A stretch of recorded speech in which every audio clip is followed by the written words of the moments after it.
You are you? Hello? Hello, I see your face. Oh, okay. You can hear me? Okay. Hear you and see you. You see me? No, I don't see you. That's weird. It's not showing up a picture of anything.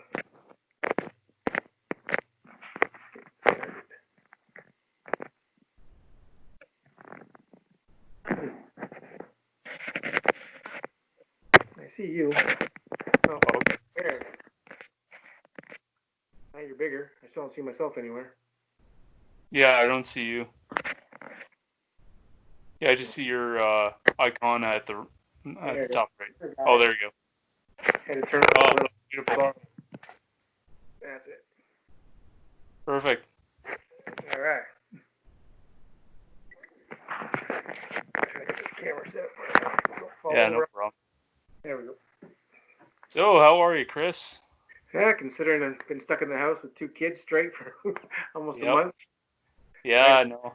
right out the fidget spinner. Yeah, there you go. You got something to do, right? Yeah. Yeah, I hear you, man. Like, I mean, I'm still working, but I mean, even at that, when I'm not, I'm besides working out and I'm doing my training. I mean, I'm training at home, so kind of sucks. So. I have a decent home gym here, but I haven't really used it. I have a treadmill, a bench, and dumbbells, barbells, and I just I don't know. I haven't got the ambition of the kids all day long, so especially doing the homeschooling now as well. So that takes up a Oh, lot of. you're doing homeschooling too, eh? Yeah, well, the school sent out some stuff that I can't really keep track of. So Oh, yeah, that's all right. some stuff on the computer we had to put the kids through. Yeah, yeah, I guess, it is what it is, right? Yeah, Um, I can remember when everything happened, like they made this thing sound like this is just gonna be a couple weeks kind of thing, and then kids were gonna be back in school and but unfortunately it's not the case, right? So, yeah. Strange world we live in right now. oh, I know. I think it's a bit of, I think it's a little bit of a wake up call for people who, think that life is all about this and this and this, and when you realize like when shit like this kind of happens, it's it's a bit of a, like I said, a wake up call. So Bit of an eye opener. yeah, exactly. I just wanted to first, before I ask you anything, I just want to thank you for all the autographs that you sent back to me a while back. It was like probably a year and a half ago. Um, yeah, like I sent you something in the mail, and then you sent me some autographs back in the mail. Actually, probably have a couple of them. Actually, this one's not mine; it's my dad's, but he sent that one back to me. Okay. So I really appreciate that, by the way. Well, But yeah, I just because you're yeah, like, I just had someone from Chatham the other day post that they found one of my shirts, a Chris Clements T-shirt at it was at like a Value Village or some thrift at a thrift shop. So about a month ago, and I was like, I don't know if should I be offended that someone threw my shirt away? Like, it's like, God damn it. he was like, no man, be happy I found it. I'm like, yeah, I'm happy you found it, but at the same time, someone actually threw my shirt away. I didn't want it anymore, so Well, some people either grew out of it, or it just gets washed out, or things happen, right? yeah. But well, it's kind of crazy, like how expensive like UFC shirts are, or like the Reebok fighter shirts are now. It's insane. I've never seen the price. My last fight in UFC, I think, was the last event before Reebok. I never got one of those Reebok outfits. I think the next event after I was done was when they came in. Was your last event, was that 185 or 186 or something? I think it was 185 or 186. I'm not sure exactly which one. Yeah. And I That think wasn't they came in the next event. that wasn't the one that you fought Stephen Thompson, right? I No, think it was that that was was Taleb, right? yeah, it was Sleep. Yeah. Yeah, but Thompson on 165, I think. Yeah, that's right. Yeah. I think, yeah, that's what it was. Yeah. Man, it's always been a joy to like watch you fight. Like it's nice to see local guys go in the UFC, and yeah, there's been other local guys like Chava Priest and Yeah. and I that remember I'm sorry. Chad just got hired by the London police force, so I heard that. I he heard that. I guess starts on he's Sunday. what's that? He starts on Sunday, I think. So Oh wow. any bad That's guys, I hope they don't do anything stupid coming this Sunday. well, yeah, they want to try anything, they can get thrown on their head, so but yeah, yeah. So I guess I was gonna ask, are you planning on fighting ever again, or are you uh, done? I've been offered a fight a couple times, and I have one that's tempting me, but it's been a long time, and I'm getting up there. I'm 44 years old now too, so Right. my heart's still in it. I think that I still got the skill to do it, but it's just a matter of like with the kids and everything else, and all my my business on top of that. So it'd be hard to make that transition back to put that much time in again to get ready for it. So Right. So what is it that I'm better now than I was when I retired. So I'm I'm still sorry? learning. I think skill wise, I'm still like I'm better now than I was when I retired because I'm teaching. Right. You learn while you teach. So Oh, 100%. I guess for myself, I do a little bit of that as well. I guess I should elaborate if I'm gonna explain what I'm saying. So I actually have a Shotokan karate background. So I got my black belt when I was 16. Um, and then there's a couple guys that were getting together and they started doing boxing, and it was just kind of a uh, nothing. It was nothing formal or by any means, but a couple guys that were my senseis, they were getting together with the one guy's son, and they were all doing this boxing stuff. And so they decided, oh well, hey, look, you want to come out? You have that training background. We hit mitts. We might do a little bit of light sparring. Why don't you come out and get a good workout in? So I'm like, okay, sure. And it kind of started off with a little bit of boxing, and then we had a couple other fellows come out that had no experience whatsoever. They came in fresh off the boat, and they were just doing boxing. And then it kind of transitioned into BJJ and other things like Muay Thai, and then we kind of just got in the whole mix of MMA.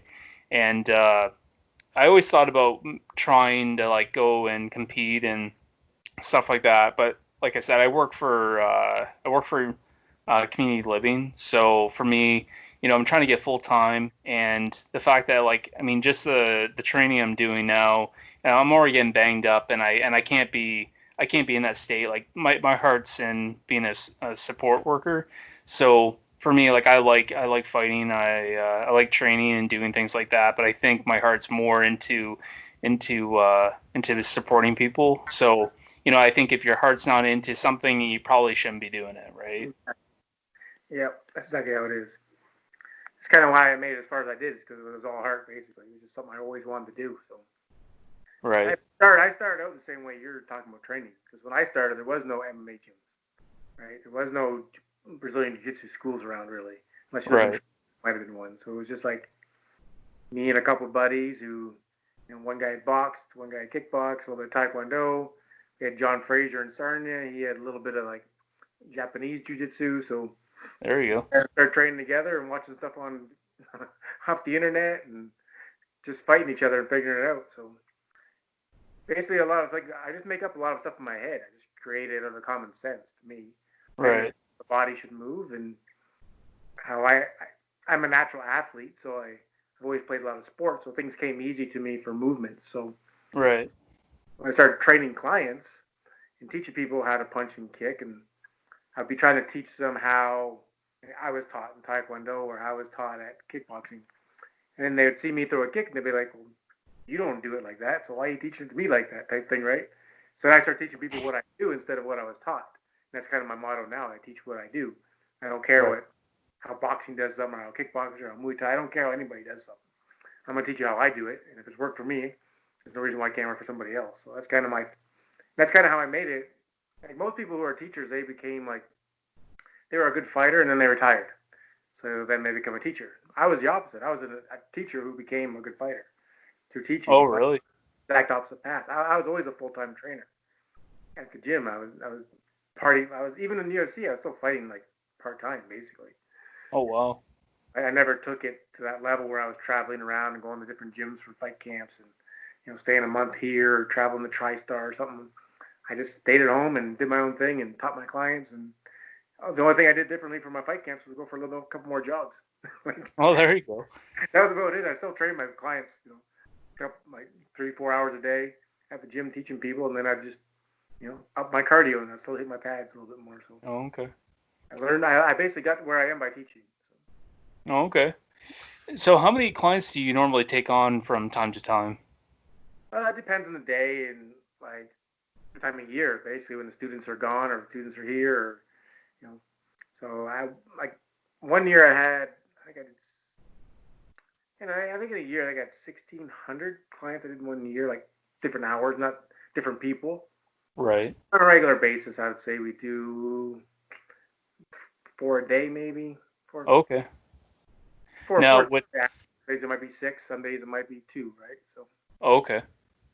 it's hard with Now my because my kids. My wife's a nurse, so she works in the merge. oh, okay. Works till when she works, she's gone till 7:30 at night. So when the kids get off school at 3:30, till I can't go back to the gym that night, right? So it Right. limits my time I can be at the gym now. So, and that was the same thing when I fought. Even when I Oh was fighting, wow. training in the afternoons, I'd only be able to train in the morning. So because Oh UFC, yeah, that would be tough. train to be able to like take my job off. So now maybe they do, but they didn't when I was in there. My first fight in the UFC was 6,000 and 6,000, I think. So now they're probably starting closer to 20 and 20. Okay. Now with that, with some of your clients, do you have some of them that are more serious, and then do you have some that just want to work out and get into shape, or how does it vary?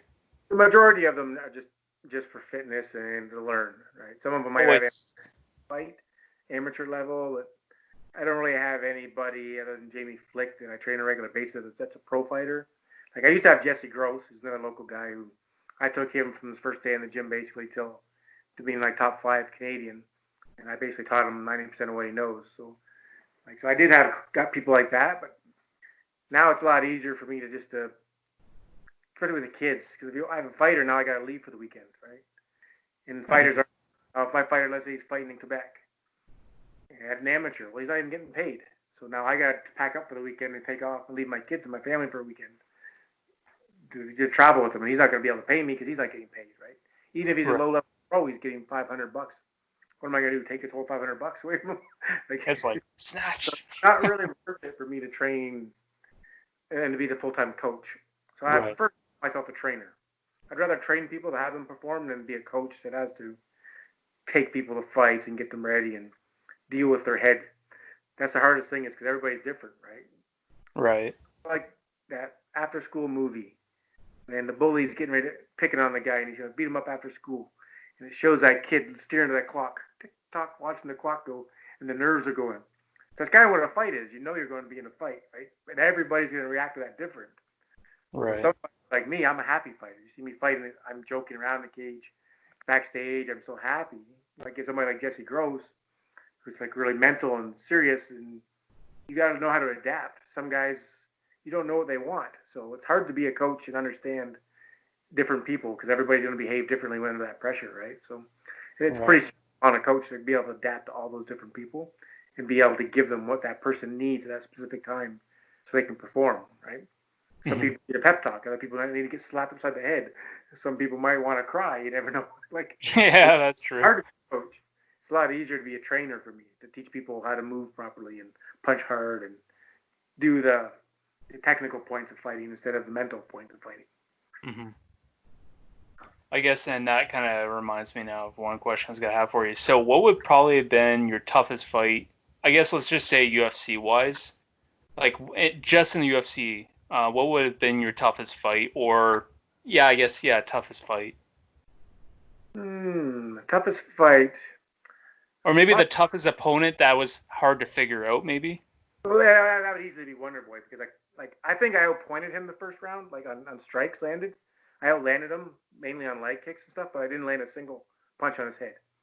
He's just Right. very awkward the way he fights with his back almost turned to you, and Hmm. he leans away as well. And I have very short arms to begin with. I have like probably the shortest reach in the whole division. So when I'm fighting Right. his back that long, I couldn't punch him in the head at all.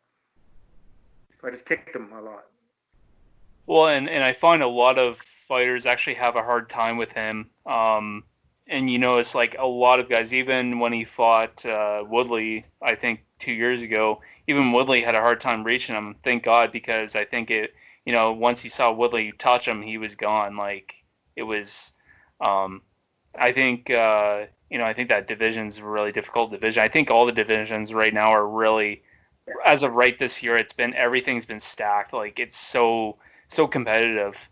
Um, I mean, if I guess for you, if you had to come back and you fought in the welterweight division, who would you like to fight if it was a dream matchup and they said, Chris, you can fight anybody in the top 10 for welterweights, who would you fight? Oh, I'd like to punch out that Kobe Covington, but he would be a dream Yeah, fight. I think everybody would like to see him Yeah, get smacked he would around. be a dream fight because he wouldn't stand up and fight me, right? I always wanted to fight someone like Chris Lytle was always like an old school guy. A lot of people might not know who he was, but him Right. and Robbie Lawler, those type of guys wanted to stand and bang. That was my. Yeah. I never tried to win a fight. I never went into a fight trying to win it. I went in there trying to knock the guy out. I never made a game plan. My game plan was knock him out from the time it started to the time it finished. I never ever planned on anything. Just I wanted to put on a show and I wanted to have fun and punch people. I never ever planned anything or tried to make a game plan where I would avoid this or take him down here or kill the timer there. I didn't. I just wanted to be an exciting fighter because I enjoyed fighting. It wasn't Well, and about. that's it. Well, and that's what kind of upsets me about a lot of fans. So I'll see a lot of fight cards, whatever fight organization it is, and you'll see a lot of people on social media like, oh, geez, like, well, there's not a single knockout, or someone will comment like, oh, that was a boring fight. But like, people don't like realize what goes on in a fight. Like, or a lot of people will say, oh, it's boring, they're on the ground, but you don't see the little because obviously I know like I've trained before and I know the little movements that can change a fight all around. People don't get it. Like if someone's sitting on you and they're putting their weight on you, it's hard to get up. Like people are booing and carrying on. It's like, but you know, like people, these guys are trying. They're not just sitting there like, yeah, I want to make it a boring fight. Um, but it's nice that I hear you say that you actually like to put on a show. So it's good. And I mean, I think there's some people where, you know, there's some people that are in fights where it's a costly fight. So yeah, people aren't going to go in and just stand and bang. I mean, like, there's a lot to lose or there's a lot to gain. So it's interesting that you mentioned that. Like GSP got a lot of slack at the end of his career because he was never finishing fights. They're always decisions. Right. He has millions of dollars on the line, right? Absolutely. He had a lot more to lose than I did, right? So, Right. and he wasn't fighting bums, right? You're the champ. He's fighting top one or two guy in the division. Like, look at his resume. It's a stacked resume. Like, everybody he's fought on his record is as a known person. So he had to fight a different kind of game plan than where I did, right? I Well, wasn't the UFC champion. I even said that in one of my interviews after my fight. I said I have no thought in my process to try and be the UFC champion. I'm just here to put on a show and have people want to watch me fight. So right, right. If you, so what do you normally like to train when you're training yourself, or what do you like to do when you're working out? I I do like hitting pads, and Okay, I like a technical sparring. I never go in there and because I'm a heavy bomber like when I fight. So when I spar, I kind of do a lot of tricks. I'm very playful when I spar and stuff like that. But I really enjoy grappling. I was always okay, actually good at submitting people. I had a lot of submissions. I never did in my fights because I just prefer to punch people. But when I actually grappled, I actually was very good at submissions. I did a lot of grappling tournaments and did really well in them too. So I was usually always first or second every tournament I went in. I was really good on the ground. I just never really showed it when I fought because my game plan was not a game plan. My mindset was knock the guy out, right? Just right. so Yeah. that's why I Well, try to I do fancy stuff too, like my Wonder Boy sweep. Like I might have lost that fight, and I probably get more recognition for doing that ninja sweep I did on Wonder Boy than I do for any win I ever had, right? So right, sometimes it's okay to go out on a limb and do something crazy because you're gonna be remembered for that more than you're gonna be remembered for a boring decision win. So right. Well, and I remember you posting that on your Facebook. Every time you post it, it's like, oh my gosh, that's just like that. It's like one of the coolest things I've ever seen. it made the UFC 20-year anniversary show, Oh, so really? I'll always be proud of that as well. And it's like if I would have told that there's not a person in the world that I could have bet that wouldn't have took that bet if I would have said I was going to do a dragon tail sweep on Wonder Boy, the most decorated striker in all of UFC history, basically. I would pop a ninja sweep on him. There's not a person in the world that wouldn't have took that bet against me. Right. Even my own teammates at the gym didn't believe me I was going to do it. So. Right. So I guess I gotta ask you too. What are you still following the UFC? That's my first part of my question, and then the second part is if you are, how do you feel the organization is going? Like in terms of, do you feel it's going in a bad direction, good direction, or is it like how do you feel? How do you feel about the organization? I still follow it, not as closely as because there's so many fighters now. So generally, when you Oh watch my it, God, yeah. I might know, if there's 10 fights, that's 20 people. I might know 8 of them now. Usually, there's just so many of them, right? Mm-hmm. I think they've done a good job of making it more of a household name type. Before, when I used to fight and I first went pro, I actually told people what I did. And I actually had people ask me if I fought the Undertaker before.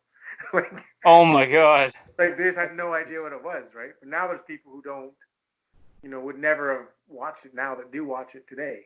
So they've done a good job of making it there for the general public, right? So that they're more aware of it and kind of more into it. I think they've done a good job of making it more of a like a sport. So Yeah, yeah, because like I find before back in the old days when first started watching it, I think when I first started watching it is when Anderson Silva still had the belt and he defended it the last time before he got knocked out by Weidman. But then, during those times, I found the UFC was more about like people that just wanted to see people get knocked out and see blood and all that kind of stuff. And now it's becoming more of an actual sport and it's showing more of respect, more respect in that kind of we're here to entertain you and we're here as who can win and who can lose and who's going to get the belt. Um, and it's interesting. Like there's people I know who are more of a, let's say like a football fan, but they'll go and watch like I think it was going to be Tony Ferguson and Khabib Nurmagomedov, and they don't watch UFC, but they're like, no, I know who those guys are. So it's nice to see the sport reach out to people who might not be a huge fan, but they'll watch it because they know those two guys. It's going to be a good fight. yeah, it's basically gone from spectacle to sport, and Exactly. which is nice for people like me who are fighters to get recognized now as an athlete instead of a thug, right? Well, and that's it. Yeah, before it was just like, oh, you're just some thug who likes to fight, right? And then we actually could become like an athlete. So that's kind of one of the reasons why I wanted to make it the UFC was just to get that recognition. Because if you just say you're an MMA fighter, people are just like, oh, you're some thug fighting in a cage or some bar type thing, right? But when you make it the UFC, now you're an athlete, right? Right. And I guess for that, going back to your fighting career, so when you're after your fights, was it hard to like once you sorry, I guess I'm trying to figure out a way to ask this. So every time you fought, was the hard part of it, was it the fighting part or was it like the injuries after and like getting bruised up and hurting after? Was that hard or how did you find that? No, none of it was hard. When it comes, fighting was easy, and afterwards was usually easy. The only time I broke my foot in my last fight, kicking a guy in the knee, and I kept fighting that way. But other than that, I had really no issues in the fight except for this one scar I got here. But Oh, I got injured in my camps. Getting ready for fight is when it was hard for me. Cutting weight was hard for me, especially when I had young kids at home, like babies at the time, that are eating like grilled cheese sandwiches and macaroni and cheese and stuff like that, good stuff that kids eat, right? And I'm sitting eating a piece of broccoli. But right. I had a lot of injuries during camps. Like my Matt Riddle fight, I fought him with 2 torn rotator cuffs on my shoulder, a torn labrum, and a torn bicep tendon. Oh, jeez. I still didn't pull out of the fight because it was my first time being on pay per view. I got offered a pay per view fight, and I was like, oh, I'm not turning this down for nothing. It was my second fight in the UFC. I get to my dreams fulfilled. I went from being on a Facebook prelim to being on the only Canadian on a Canadian pay per view. So there was no way I was pulling out. So I fought him anyway. So that was the hardest part for injuries wise, was always before a fight. I got injured constantly in my camps. But I didn't get hired to the UFC either. My first fight I was 36 years old. Right? Most Damn, people get Jesus. 25, but are younger these days. Like, Oh, 100%. You're seeing a lot more younger guys coming in, and not when I say young, I'm not saying like 30. I'm talking like these 22, 23-year-old guys. And I mean, it's good, and then that means they have a potential longer career, or they have a long career ahead of them, and they have that time to grow. Even, you got guys like Sean O'Malley right now, who might be very talented, but I think every fighter you learn as you go. So guys like him have a long career or have a long time to learn and learn as they go. Um, but the problem is, I find with the younger fighters is that I think that a lot of them who have a lot of talent just go in and they think this is how it's going to be. I'm going to go in, I'm going to steamroll everybody. And I think that can be kind of a bad thing, because then you get into a fight where someone figures you out, and then, the hype train's over, right? Like, yeah, I think like someone like him will evolve. I think he seems like a pretty whole, like especially after his last fight when he broke down crying. And he has a lot of tools in his box too. So, but I mhm. that instant fame can be hard on someone at that age, I guess, right? So it all depends. That's up to their coach to keep them in line, right, and their family and friends, not to let it get out of hand for them. So they can't forget what got you there, right? Well, 100%. Before the UFC, there used to be a guy, Bert. He was he was a shorter black guy. He was kind of like the handler for all the UFC fighters. Right. Basically, you'd see him all week. He was the one who checked your weight. He was the one who gave you your pep talks before you got on the bus. He was the one who gave you your schedule. He handled all the fighters. And he had a saying. He said, it's hard to get here, but it's even harder to stay, right? So that's kind of the mentality you get, because you go from being the big fish in the small pond to being the small fish in the big, Yep. I and like that's kind that. of me. It was really different because probably 5 or 6 fights in a row of my last before I got signed to the UFC, I was the main event. I was always the main event every time I fought, and then all of a sudden I go and now I'm prelims, right? Right. You being at the top, but just getting swished right back to the bottom again. So Oh, yeah. you pretty quickly if you don't take it serious once you get there. So. Yeah, and I guess it's like any job, you kind of have to work your way up, and yeah, I think any job you have, you got to work your way up. I mean, not too many people go right to the top.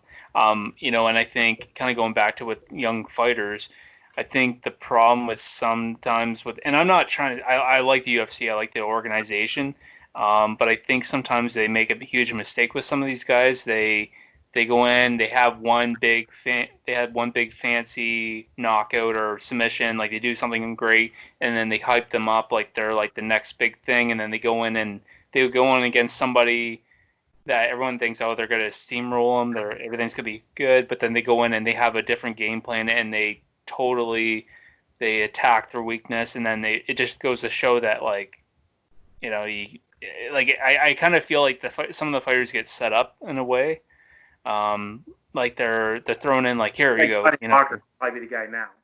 I'm Johnny, sorry. I think that happened to Johnny Walker. He went in there, he's kind of crazy, Yeah, and just started knocking people out like instantaneously, and then I threw him against a guy who just takes him down, and wrestles him the whole time, right? But yeah. that can get you anytime. Like my last fight, same was the same thing. I fought a wrestler, right? Actually, he's a striker who just wouldn't strike with me. He kept taking. So when you get no wrestle, there's nothing you can do. You can't fight against a wrestler who's better than you. If someone wants to hold you down on the ground and you can't stop it, then you're done, right? No matter Well, how if you can't stop it, that takedown or you can't get up. That's it. Well, I mean, that a good example is Khabib Nurmagomedov. I mean, you look at guys like Dustin Poirier, who was on a tear. Like, I honestly, I haven't been excited for a fighter for a long time, and he was on a tear. He was going through everybody. He looked really good. I mean, he beat the snot out of Holloway, who I didn't think he was going to beat him. Um, and then he went in and fought Khabib, who I was worried because I know Khabib, when he gets someone down, you're not getting up, and or you're going to have a hard time getting up. And he went in and he just got demolished, and it's unfortunate, and With and I Connor, think, yeah, I'm not. I'm going to be honest with you. I was a huge Connor fan because he's Irish. I'm Irish, and he had that story behind him, and he had that, and he was entertaining. He liked to trash talk people, and he was funny. But as soon as he went into the boxing and he got all that money, and he totally changed. Like he started becoming an asshole, and uh, and I think like right from there, I think everybody wanted to see his ass get whooped, and him punching old guys in the bar, like he lost control, and I think part of that is just the whole money concept. And but once he got smashed up by Khabib, I think everybody was pretty satisfied. Like he deserved that. Like that was, the way he took the trash talking too far, and I know he was trying to get in Khabib's head, but it was, when you start disrespecting someone's religion, and you Yeah. take it too far, and he Bus got what he. What's that? attacking the bus was crazy. That was like when he attacked the bus and got people getting glass in their eyes and stuff. That was like he went way too far. Yeah, I remember when that happened. Unfortunately, like even like Thug Rose, like she was like she didn't even want to fight because of everything. Like she was all shook up, and she's like really like I guess she's really superstitious, and she almost didn't want to fight because of that. Like a lot of people were worried about how that was going to affect her mental game with the rematch with uh, the Polish girl, Joanna. Ioana. Yeah. So yeah, that whole thing was just I don't know. Like when stuff like that happens, that's when the UFC is losing control of some of their fighters. Like I get it when you want to do things for the camera, you want to do talk and smack, and just get it going for the cameras. Like the viewers know it, but when you start throwing like a dolly into a bus, and not just maybe it's one thing you want to like throw a couple punches at it could be even just do it for the camera, but when you're potentially hurting other fighters that have nothing to do with it, it's like come on, dude, like Yeah. grow up. I'm Like, sure that planned out very well what he was going to do and both the other fighters, but he's got all that money went to his head too quick. I think I was a huge fan when Connor's first fight. Like he was kind of humble but funny. He had the big bow tie on and his press conference after, and I was like, this guy's amazing. And then his head just and they went the same thing. I went from being a fan to just wanting the guy to get his ass kicked. yeah. He seemed different in his last fight. He seems like he's whether it was honest or not. He seemed like he was kind of getting his stuff back, his head back together. So, Well, and he's always been a he humble looked loser. great against Cowboy. Yeah, people make fun of Cowboy for that fight too, but where is his head at?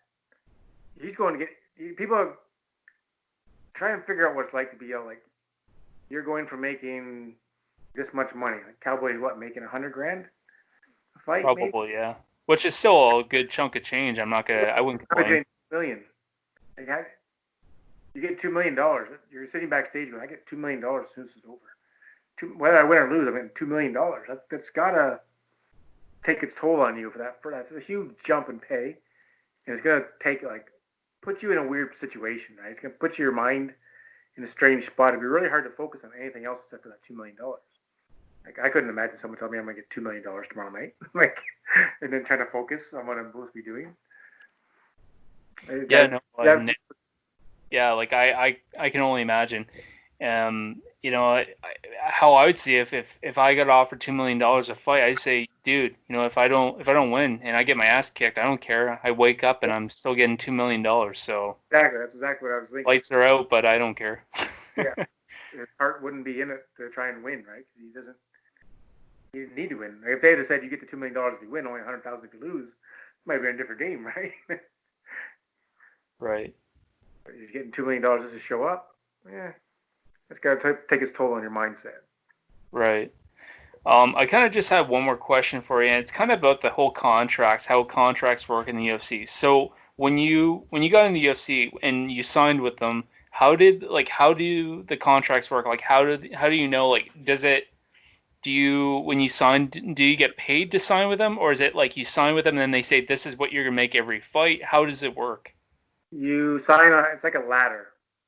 So they'll say, okay, like for me, it's so they'd say you're gonna fight. Let's make it easy and make it.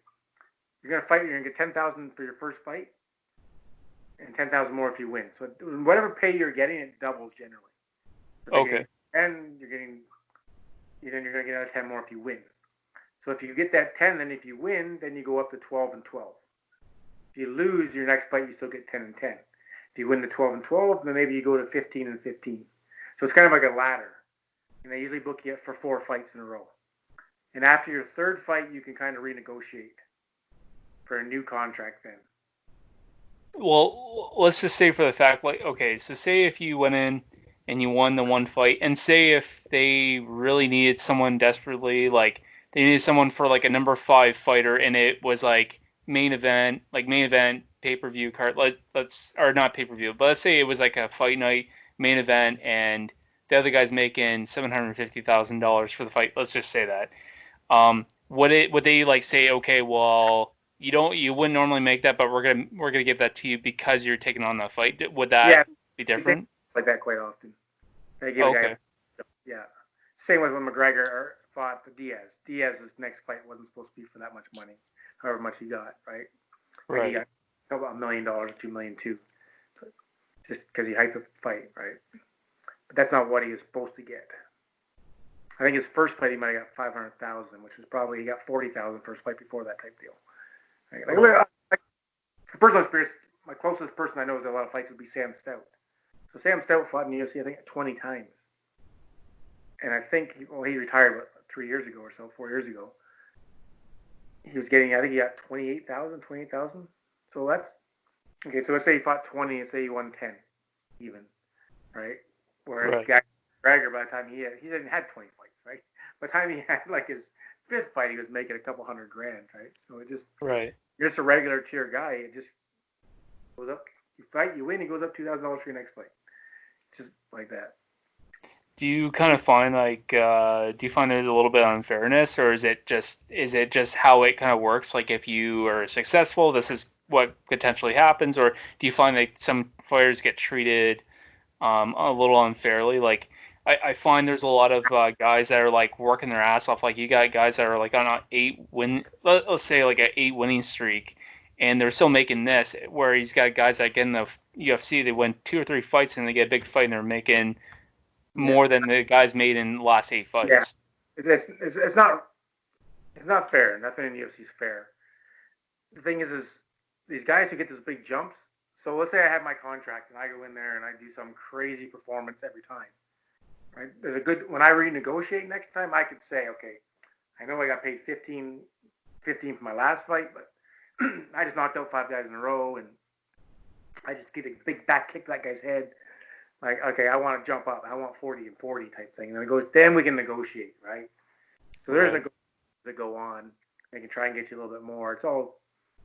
It's basically you're cattle, right? So you're only as good as what they can sell you for, right? So if Right. you're not a big name or you're not someone that people are turning in to watch, you're just another name on a piece of paper to them, right?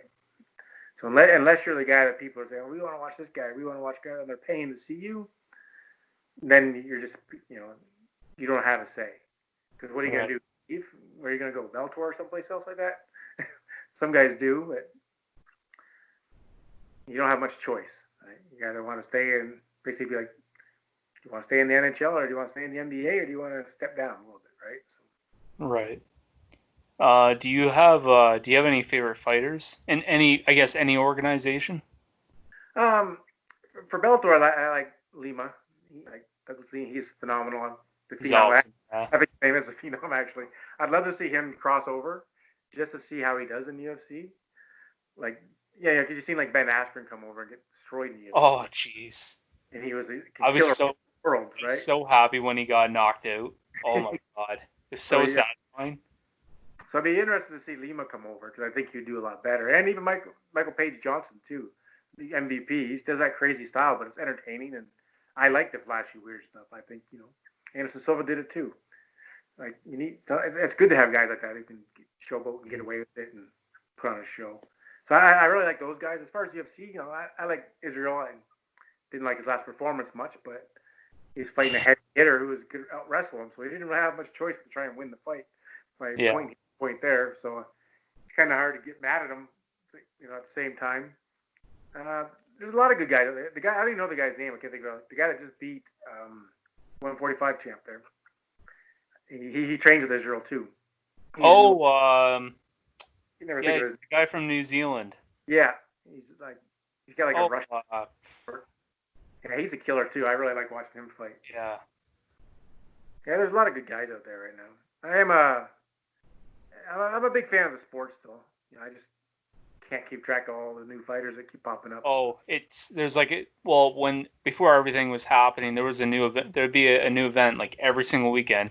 Some of the guys that I watch UFC with, or like the same guys that help me train and actually train with me and actually teach me, they were telling me like these guys are like they're watching UFC in the old days, and they say like there'd be one event like once a month or like once every 2 months, and like it was an event where it wasn't costing you like $65 to watch it, or and he said like these were the days where you had like Chuck Liddell and you had like the four main fights were like all big names, and That's when uh, I like.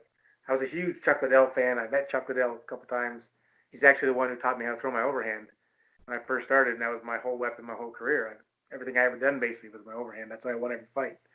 And I learned that from Chuck Liddell. And even Tito. Like, Tito's a great guy to meet. I've met Tito. He's a super nice guy in real life. mhm. So those are the guys like Randy Couture. I trained with Randy Couture. I was at barbecues at his house when I first started coming up. A lot of those old school shows, like it was more that was the spectacle days, right? Yeah, it was. Tank Abbott, Vitor Belfort was a killer back then too. Oh my God, Even the pride. until the TRT was gone, but Oh, before that though, when he was on the complete steroids before when he first he oh like yeah, first fight in UFC. He fought, I think it was like when he fought Vanderlei Silva was one of his first fights. And he and like knocked backed him. him up right against the cage, I Yeah, think. yeah, he was a killer back then too. And then the Pride days were good too. The Pride was good. With Fedor Probably was a was good too Crow when you Cop. could actually. I think you could like stomp on people too. Like, Yeah, oh, jeez. Crow Cop and Fedor and Kevin Randleman back in the day. Those are some good scraps back then. Yeah, Nogueira was a killer of Pride too. him He was and his brother. yeah. And even Uh, Overeem didn't look. He was a 205er back then. Overeem. Yeah, Yeah. yeah. He was skinny and muscular and he used to come in the ring with a big hammer. That's one thing I never ever figured out about the UFC. I never got over the titles, the champs.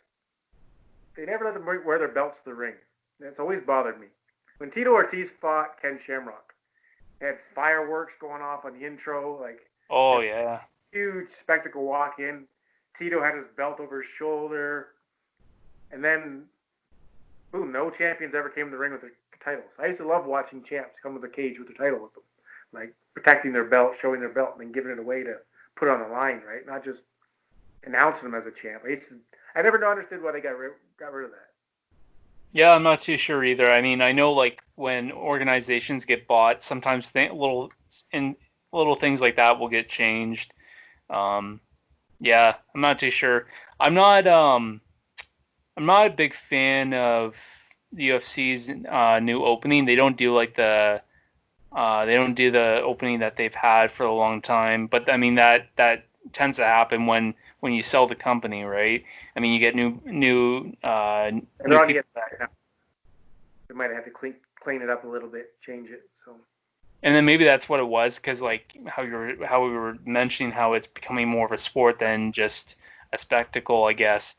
Um, and I guess I wanted to cut you off there for a bit, but I asked you who your favorite fighters were, but do you have any like favorite female fighters, or do you watch the female fights, or? oh, that after watching the last fight with the title fight with Joanna and the Asian champion, Oh Chinese my champion, God, can't pronounce her name, but that was Weili Zhang, I think. she's amazing. Oh my God, yeah. And I do like Joanna's a good scrapper too. She's always had technical, good, fast hands, technical striking. I've always been a fan of watching her fights as well. Um, what's the other? Shevchenko. Yeah, oh She's my God, yeah. the other girl that's a champ at 145 and 135. Kalina. Nunes. Yeah, Nunez. She's a killer.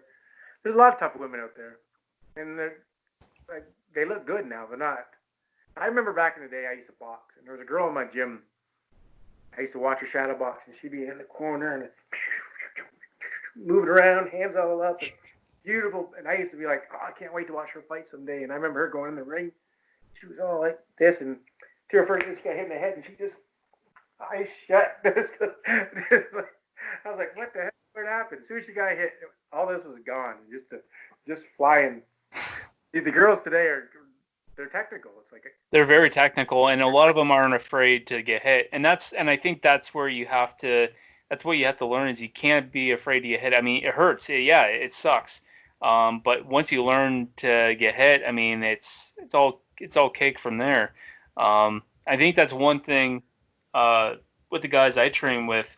So, like I said, we're not anything official. We just like to train together. We like to learn, and we were doing some stand up. And I remember the one kid I was training with.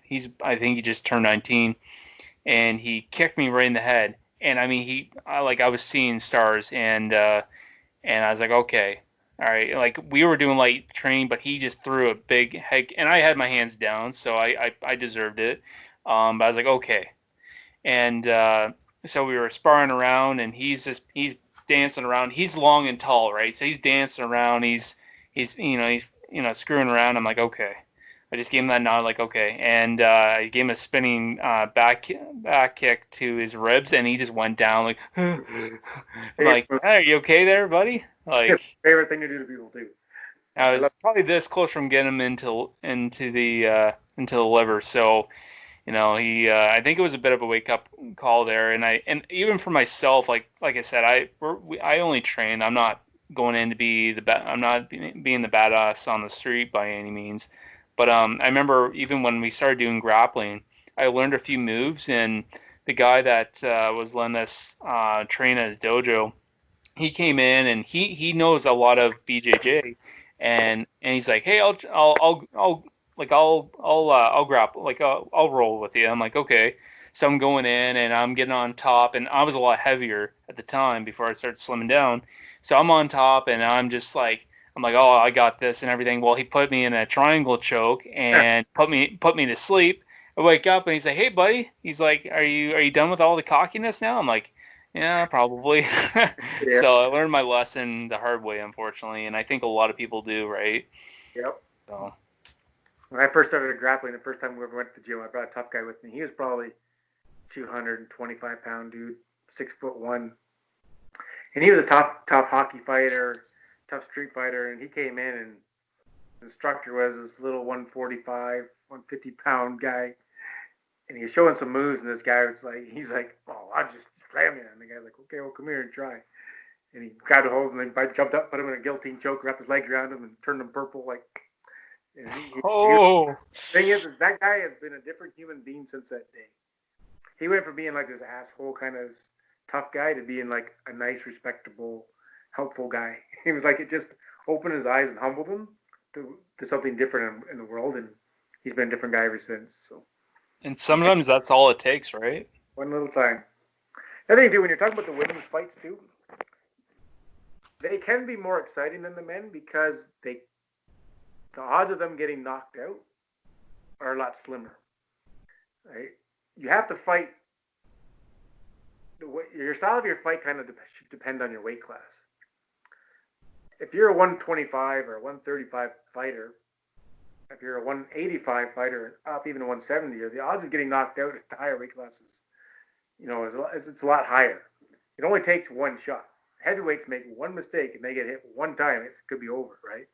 Whereas if you're 135, 145, you can take those extra shots in the head, right? You can throw longer, fancier combinations and get in those, striking wars a little bit, a lot better than a guy who's a heavyweight. Because if two heavyweights went in there, there's no way they're throwing that many punches. They throw 800 punches in that fight. The gas tank of the heavyweights ain't going to be that good, but they would never be able to take a heavyweight shot 800 times in the head. No, God, no. You got to kind of fight according to your weight class, right? If you're a 140, even the men, a 145-pound fighter shouldn't have the same game plan style as a 205-pound fighter, right? The gas tank's not going to be there, and you can't take the hit of someone that big. Like, because it's just weight, right? I did a whole thing on today. Actually, my Instagram today was about power, punching power. Right. What power is mass and velocity. So heavier you are, the more mass you have, impact, the more power you're going to have. So you got to have a different fighting style. So those girls can. I think the girls are going to keep shining because they can. Like they can put on those crazy wars where they're not going to get hurt too much, right? Joanna's head got a little crazy Yeah. up, but that's more superficial outside than it is on the inside. That's why you get knocked out is when your brain hits your skull, kind of like that impact inside, right?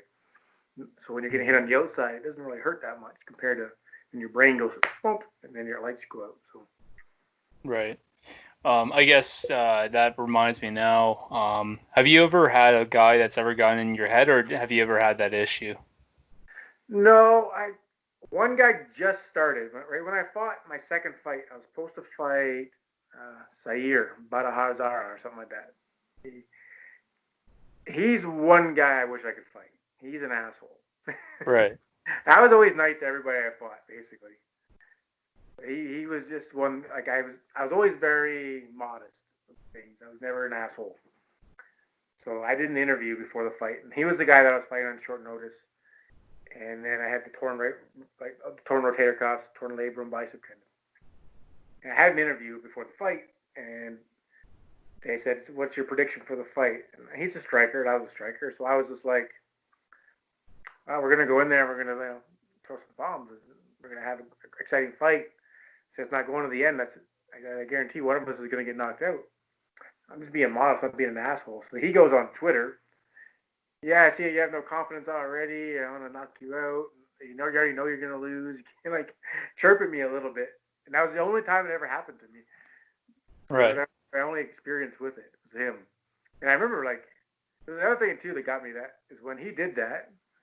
I went on like I started reading the Twitter posts, and I was never used to hearing people the comments, kill him, fuck his mother, like the ignorant as shit people were saying about me, and two people that don't even know me, right? That was one thing that really was hard for me to deal with. Like it was just like something that really got in my head a little bit, and I was like, this is just ignorant. Like, and I went on my page after, and every time someone actually said something about negative about my opponent, I would always stick up for my opponent on Twitter. If someone ever said something like kill him or do this, I'd be like, yeah, he's an athlete, we gotta respect him.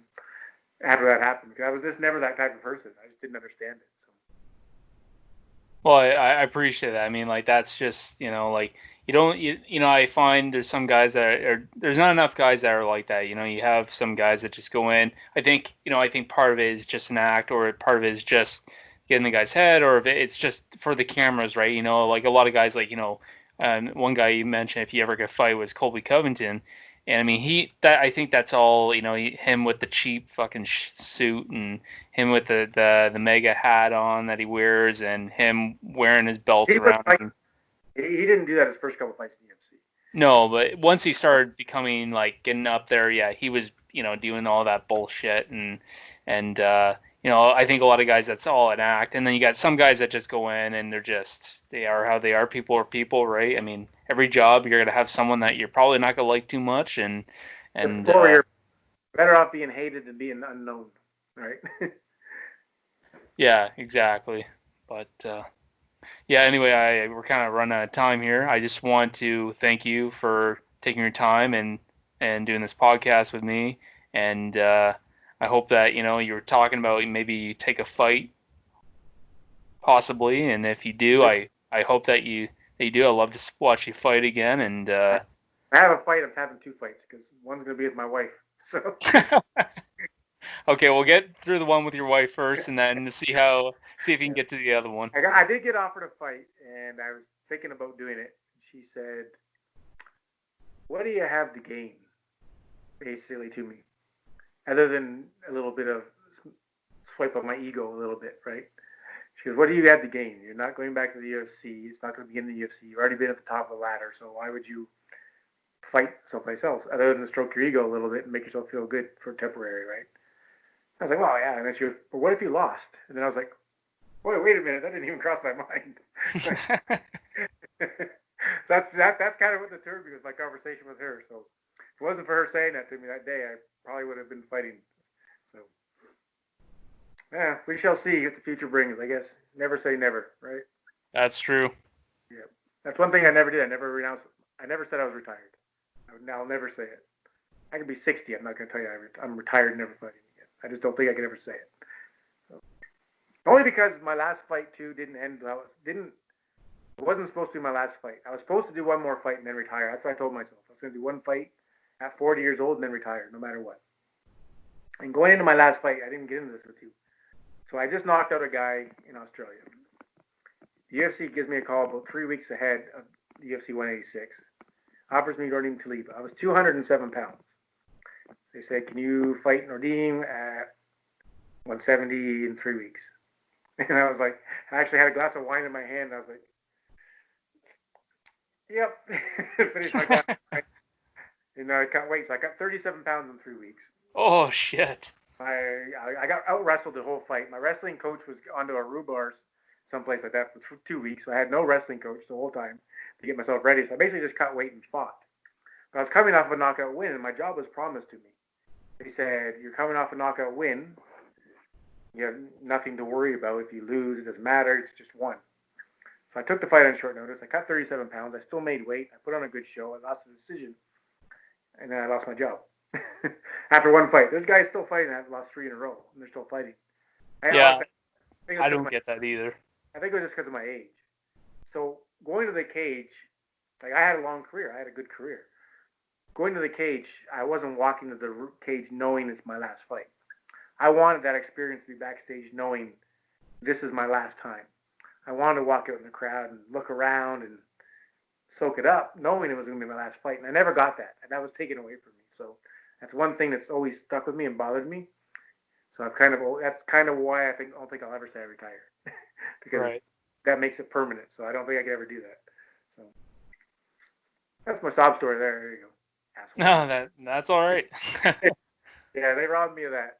Joe Silva did call me and apologize after, so explain things to me about how like they had like 60 people off on injury, and then they all came back, and so all of a sudden they had this overflow of people on their roster.